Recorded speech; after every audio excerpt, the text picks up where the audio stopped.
Bom dia, amados! Hoje nós vamos falar sobre o livro de Amós e também nós vamos fazer só algumas perguntas sobre o livro de Joel da semana passada. Depois de cada livro nós vamos fazer o teste relâmpago e também de cada capítulo que a gente estudar tanto em Gênesis quanto em Mateus, para não acumular o teste relâmpago. E eu também estou mudando a estrutura do teste relâmpago. Se tiver alguma coisa que não está de acordo, que vocês acham que deveria ser mudado, por favor, me avisem, tá bom? O livro de Amós é um livro que faz parte do Antigo Testamento. Uma questão da semana passada foi sobre qual parte esses livros dos menores profetas pertencem ao Antigo Testamento, porque a próxima fase é o Novo Testamento. E a classe dos menores profetas são os 12 livros que vão encerrar o Antigo Testamento. Agora vamos rever esses livros. Os livros dos 12 menores profetas, que são os últimos livros do Antigo Testamento, são Oséias, Joel, Amós, Obadias, Jonas, Miqueias, Naum, Abacuque, Sofônias, Ageu, Zacarias e Malaquias. Esta mensagem acerca de Israel foi dada a Amós, pastor de ovelhas da cidade de Tecoa, em Judá. Ele a recebeu em visões 2 anos antes do terremoto, quando Uzias era rei de Judá, e Jeroboão, filho de Jeoás, era rei de Israel. Mas vocês sabem quem era Amós? Amós era um homem muito simples. Ele era um pastor de ovelhas em que o Senhor escolheu para usá-lo como profeta. E o fato dele ser um pastor de ovelhas lá na região de Judá, o povo não dava muito ouvido por ele ser uma pessoa assim muito simples. As suas profecias ocorreu por volta do ano de 760 e 753 a.C. Contém muitas profecias sobre Deus julgando as nações, depois Deus julgando Israel e também trazendo esperança para eles. Deus começa o livro fazendo um julgamento sobre a injustiça e a falta de misericórdia das nações. E ele vai falar especificamente a cada uma dessas nações. Parece igual, mas não é a mesma coisa. Cada versículo será designado a uma nação. Instruções iniciais daquilo que Deus está falando. Se vocês forem ler as escrituras, vocês vão ver que é muito mais, mas não dá tempo de falar aqui neste vídeo por ser apenas um resumo. Deus começa falando com Damasco, Gaza, Tiro, Edom e Amon. Essas são as nações vizinhas. Assim diz o Senhor: os habitantes de Damasco pecaram repetidamente. Não deixarei que fiquem impunes. Feriram meu povo em Gileade, como o cereal é debulhado com trilhos de ferro. Assim diz o Senhor: os habitantes de Gaza pecaram repetidamente. Não deixarei que fiquem impunes. Enviaram todo o povo para o exílio e o entregaram como escravo para Edom. Assim diz o Senhor: os habitantes de Tiro pecaram repetidamente. Não deixarei que fiquem impunes. Quebraram o pacto de irmãos com Israel e entregaram todo o povo como escravo para Edom. Amós 1:9. Assim diz o Senhor: os habitantes de Edom pecaram repetidamente, não deixarei que fiquem impunes. Com espadas perseguiram seus parentes, os israelitas, e não tiveram compaixão deles. Em sua fúria, os despedaçaram sem parar e foram implacáveis em sua ira. Amós 1:11. Assim diz o Senhor, os habitantes de Amon pecaram repetidamente, não deixarei que fiquem impunes. Quando atacaram Gileade para ampliar suas fronteiras, abriram as mulheres grávidas ao meio com espadas. Amós 1:13. E dos capítulos de 2 a 8, Deus começa a falar sobre a destruição de Israel e sobre o seu julgamento sobre Judá. Assim diz o Senhor, os habitantes de Judá pecaram repetidamente. Não deixarei que fiquem impunes. Rejeitaram a lei do Senhor e não obedeceram os seus decretos. Foram desviados pelas mesmas mentiras que enganaram seus antepassados. Amós 2:4. Por isso enviarei fogo sobre Judá e as fortalezas de Jerusalém serão destruídas. Amós 2:5. Assim diz o Senhor, os habitantes de Israel pecaram repetidamente. Não deixarei que fiquem impunes. Vendem por prata o justo e por um par de sandálias o pobre. Amós 2:6. São muitas acusações que acontecem nesse livro, muitas coisas que Deus está dizendo, a maneira severa que Ele vai julgar, principalmente Israel. No capítulo 9, vem uma fase de esperança, em que, para aquelas pessoas que seguissem aquilo que Deus estava pedindo para eles fazerem, haveria uma esperança. Trarei meu povo exilado de Israel de volta de terras distantes, e eles reconstruirão as cidades destruídas e voltarão a morar nelas. Plantarão vinhedos e jardins, comerão de suas colheitas e beberão de seu vinho. Amós 9:14. Eu os plantarei firmemente ali, em sua própria terra. Nunca mais serão arrancados da terra que lhes dei, diz o Senhor seu Deus. Amós 9:15.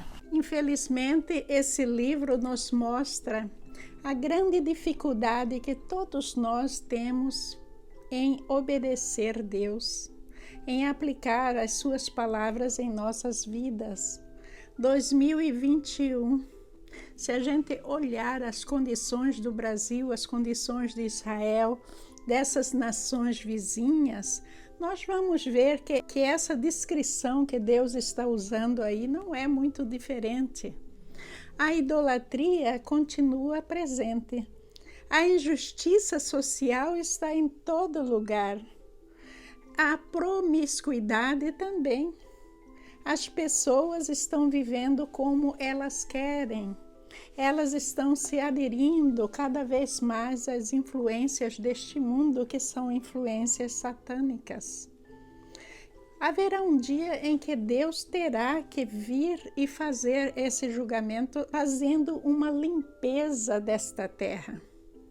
E no dia do julgamento, Deus está prometendo aí uma nova Israel, uma Israel totalmente nova, frutífera, uma Israel maravilhosa, com pessoas voltadas para Ele, não para o maligno. Esse livro traz muita esperança para a gente que está passando por este momento social, por este momento tão difícil, em que a crise está nos corroendo. O trabalho parece que não tem muito valor, porque todo mundo está tão cansado, tão exausto, trabalha tanto e ainda passa certas privações. A gente vê muitas pessoas morrendo nas áreas do SUS, sem condições de pagar um médico. E sobre o medicamento, muitas pessoas não têm como comprar medicamento, muitas pessoas sem alimentos, muitos pais abandonando seus filhos pelas ruas. Eles fazem sexo sem nenhuma responsabilidade e deixam os filhos à míngua. Tudo isso é contra a palavra de Deus e são influências malignas que já estão no coração endurecido das pessoas. O coração das pessoas são como rocha, Deus mesmo disse isso. E que Ele vai transformar o coração de pedra das pessoas em algo maravilhoso. Mas para haver essa transformação, com certeza vai haver muito pranto, muito ranger de dentes. Muitas pessoas estarão sofrendo miseravelmente no dia do julgamento. Porque a oportunidade foi dada. Veja que nós estamos no ano de 2021 de oportunidades. Para todos nós agora nos voltar para Deus, entregar a nossa vida ao Senhor e fazer aquilo que Ele quer, viver de acordo com a sua palavra.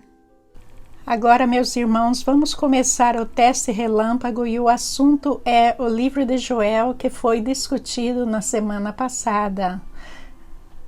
Primeira questão: quais são o foco e o assunto principais do livro de Joel? Foco e assunto principais do livro de Joel: A. O julgamento ou arrependimento. B. O arrependimento, a sabedoria. C. A fé ou arrependimento.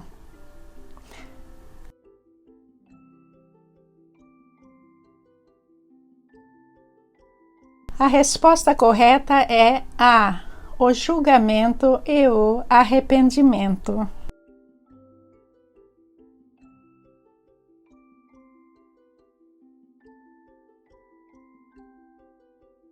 Questão 2. Ao profeta Joel foi atribuído a autoria do livro de Joel, escrito em Judá. Responda sim ou não.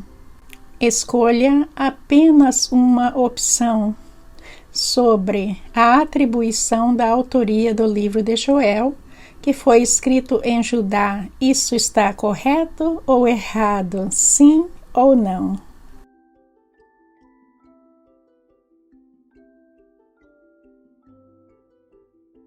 A resposta correta é sim. O profeta Joel é o autor do livro de Joel e ele escreveu esse livro em Judá.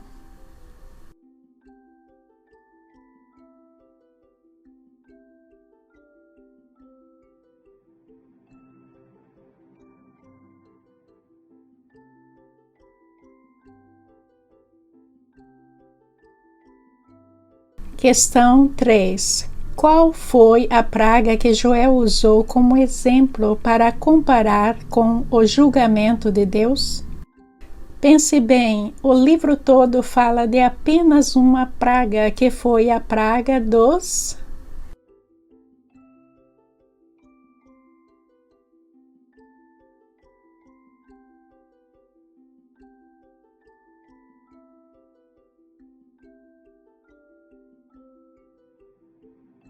Resposta: a praga dos gafanhotos.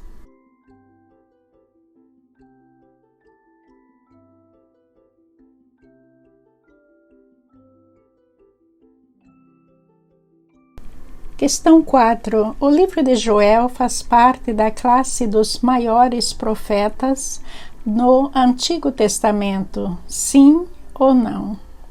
Escolha apenas uma opção. Lembre-se que nós temos duas classes de profetas no Antigo Testamento, que são os maiores profetas e os menores profetas.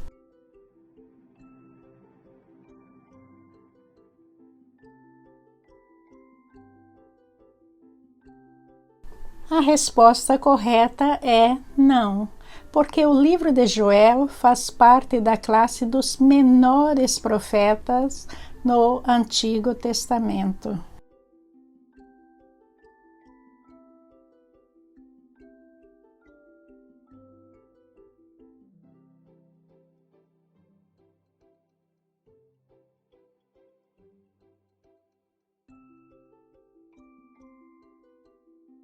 Amados, muito obrigada por participarem do teste relâmpago. Eu acho que ele é essencial para a gente ir revendo, porque aquilo que a gente não recorda parece que fica dormente dentro de nós. E quanto mais a gente pratica, a gente vai aprendendo a palavra de Deus, a gente vai colocando em nossas vidas e a gente vai memorizando. Não que a gente tenha que saber a palavra de Deus de cor, mas a gente tem que ter uma noção para ir aplicando em nossas vidas, para que a gente viva melhor, viva nas bênçãos do Pai. Muitíssimo obrigada por sua participação. Tenha um dia maravilhoso, abençoado pelo nosso Deus e Pai. Amém.